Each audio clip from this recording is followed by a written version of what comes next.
Ya, dan untuk mengetahui kondisi warga Gaza yang saat ini tengah menjalankan ibadah puasa, sudah ada bersama kami Mas Fikri Rofiul Haq, selaku relawan Mercy asal Indonesia. Assalamualaikum, selamat pagi Assalamualaikum. waktu Gaza, Mas Fikri.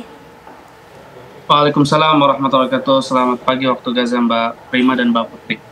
Mas Fikri, bagaimana puasanya hingga hari ini? Alhamdulillah lancar? Ya, alhamdulillah ya, puasa ini sudah memasuki hari ke-7 di jalur Gaza, sekaligus sudah hari ke-163 agresi militer Zionis Israel, serta sudah memasuki 6 bulan agresi militer Israel terhadap jalur Gaza yang tentunya masyarakat Muslim yang ada di jalur Gaza begitu sulit menjalankan ibadah puasanya pada Ramadan tahun ini dengan tidak lengkapnya anggota keluarga mereka, dengan rumah mereka juga sudah banyak yang hancur, dan juga fasilitas ibadah seperti masjid juga sudah mengalami kehancuran. Bahkan 1.000 masjid dari 1.200 masjid sudah mengalami kehancuran dan tidak layak pakai, sehingga masyarakat hanya bisa menjalankan ibadah puasanya dengan begitu kesedihan sebenarnya.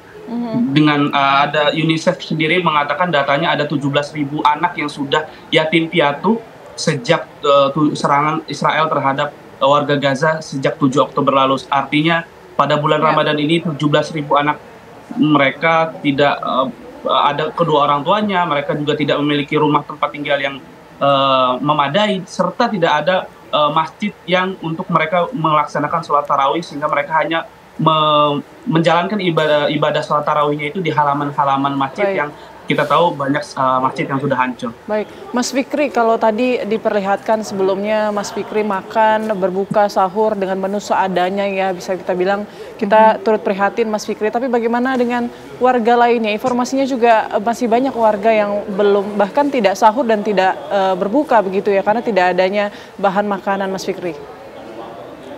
Ya, kita tahu bahwa bantuan-bantuan ini masih terus diblokade oleh pihak Zionis Israel, terutama melalui jalur darat, perbatasan antara Mesir dan juga jalur Gaza, tepatnya yang ada di kota Rafah tersebut, dan sehingga bantuan-bantuan ini sangat sulit sekali untuk masuk ke jalur Gaza, sehingga masyarakat hanya bisa melaksanakan sahur ataupun berbuka puasa dengan menu seadanya, tidak ada makan besar ataupun menu-menu spesial yang mereka miliki, sehingga mereka hanya bisa memasak. Contohnya ketika sahur mereka hanya memasak kentang rebus, dan ketika mereka berbuka puasa pun mereka juga memasak kentang rebus lagi dan lagi dan lagi, dan itu berulang terus menerus karena memang tidak adanya bahan pangan yang mereka miliki yang cukup gitu.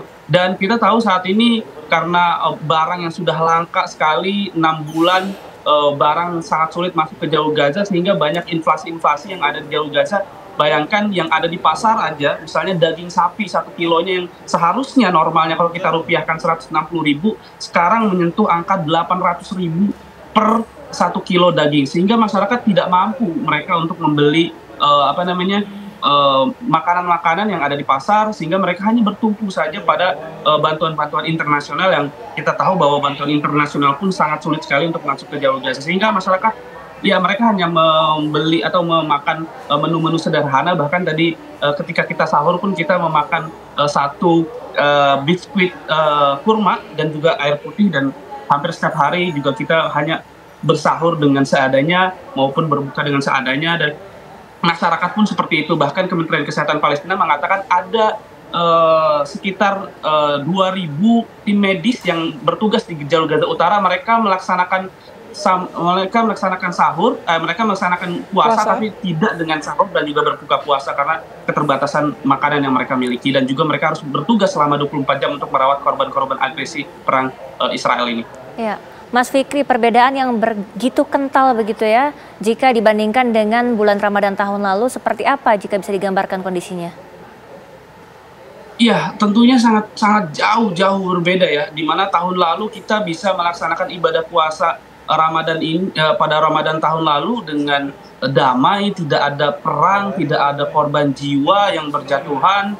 Walaupun sebenarnya Israel setiap bulan Ramadan sebenarnya seringkali melakukan penyerangan-penyerangan terhadap baik di Masjidil Aqsa di tepi barat di West Bank maupun di jalur Gaza itu sendiri. Namun intensitas serangan mereka tidak sebegitu besar pada peperangan tahun ini ya, di mana pada bulan Ramadan tahun lalu ya kita bisa melaksanakan sholat 5 waktu berjamaah di masjid, ataupun kita bisa melaksanakan sholat Jumat di masjid, ataupun kita bisa melaksanakan sholat tarawih secara berjamaah di masjid. Namun hari ini kita tidak bisa melaksanakan 5 waktu, sholat 5 waktu, ataupun sholat Jumat berjamaah di masjid, ataupun sholat tarawih di masjid. Hanya kita bisa melaksanakan di lapangan, baik itu di lapangan sekolah maupun halaman masjid yang kita tahu banyak yang sudah hancur. Dan tentunya banyak sekali perbedaan, di mana tahun lalu ya kita masih bisa ngabuburit ke lokasi-lokasi yang mungkin menarik seperti itu, dan kita masih bisa membuat makanan-makanan Indonesia ya. Kita sering sekali juga membuat makanan Indonesia, kita bagikan ke masyarakat,